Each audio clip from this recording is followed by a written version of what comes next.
So let's talk about the things that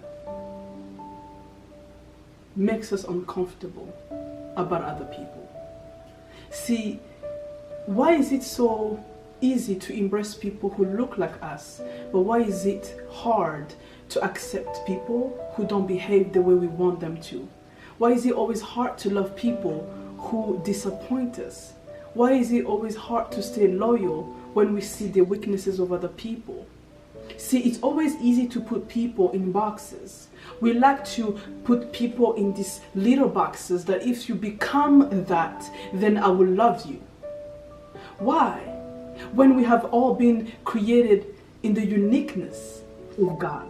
We have all been made in the image of God, but in the uniqueness of God. See, here in Psalm 139 verse 13, it says, "For you formed my inward parts. You knit me together in my mother's womb. You put me together," right? Saying, I praise you for I am, in Psalm 139 verse 14, I love it because it says, "I am fearfully and wonderfully made. Wonderful are your works."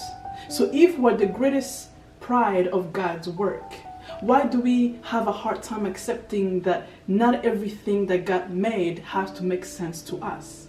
Why is it hard to accept that people don't always have to serve or act the way we want them to be? Why is it always hard to accept that just because someone does not act the way you do, so what? Now they're not spiritual enough? Because you have your own understanding of what spirituality is. You have your own understanding what leadership is. So if something makes you uncomfortable, you gotta put it in a box. See, this is a box, right? This is where we like to put people. You see, you look at someone, you don't even know them, you take who they are and you put them in this box.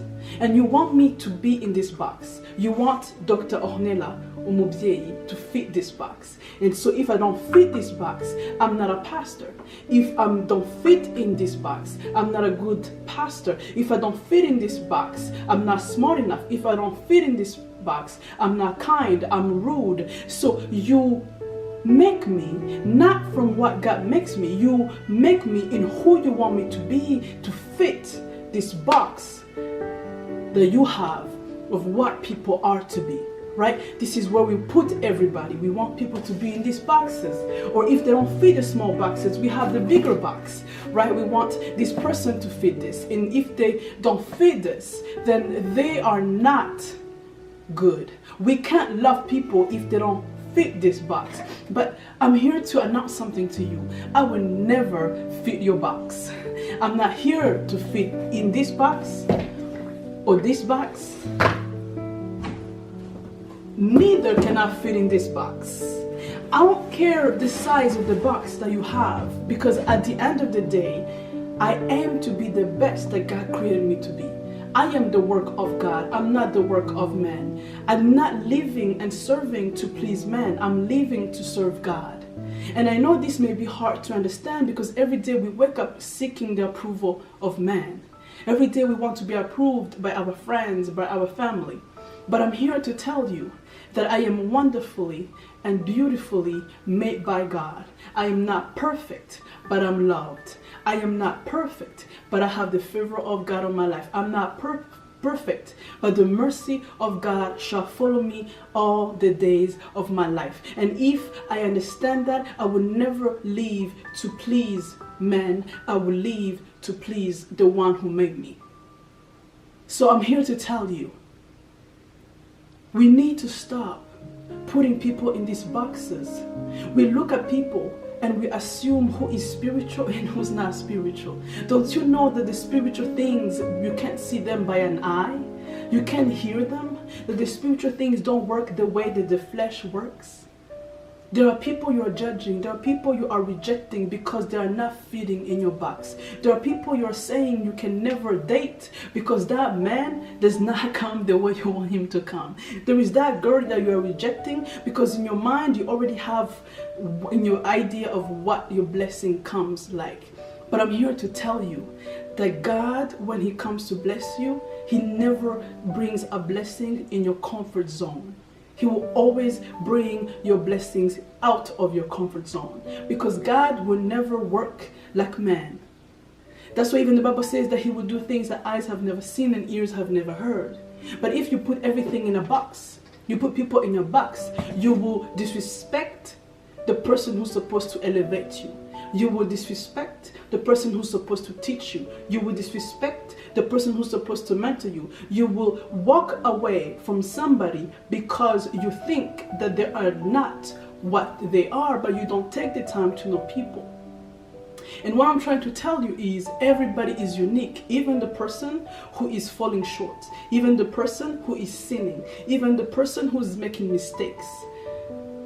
But so many times, Christians, we do this thing where we judge what we don't know. We reject what we don't know. And we do this all the time. We assume that because they don't fit this, there is no way God is calling her. There is no way God called Pastor Ornella, because I know what pastors are supposed to be like. I know the way they're supposed to preach. She's not preaching the way she's supposed to do it, right? We forget that God called Moses when he was old, and yet he used David when he was a teenager. It doesn't make sense. When you look in the Bible, all the people that God used, from Abraham giving him his blessing when he was old, it doesn't make sense. But that's the point, that God's blessings don't have to make sense to you. The people God will choose to anoint don't have to be approved by you. So be careful who you curse. Because what you curse may actually be a blessing. What you curse may actually be the anointed of God. Because God never anoints what man approves. God will always anoint what his heart approves. But many times in the churches, someone comes in the building and we're already condemning them. What? They have a tattoo? There is no way that person knows God. As a matter of fact, we always approach people with this idea that we know God more than they do. But you always understand that people meet God at their lowest. And then the funny thing is, the people we think that don't know God are people who know God the most, because God meets them at their lowest. They're more accepting, they're more vulnerable, they're more accepting and allowing God to work in their lives. I want to tell you that I will never fit in your box. If you already have an idea of who I am, please understand that what I will be next year is not what you think I know today, because I seek every day to be better, to do better. I will never get comfortable in who I am. In matter of fact, I will never be what you want me to be, because when I wake up in the morning, I want to please God. And it would be amazing how we could live our life if we switch that. Can you imagine how we will live our life, how we will serve, how we will be, which type of Christian we will be if we lived a life to please God more than pleasing man?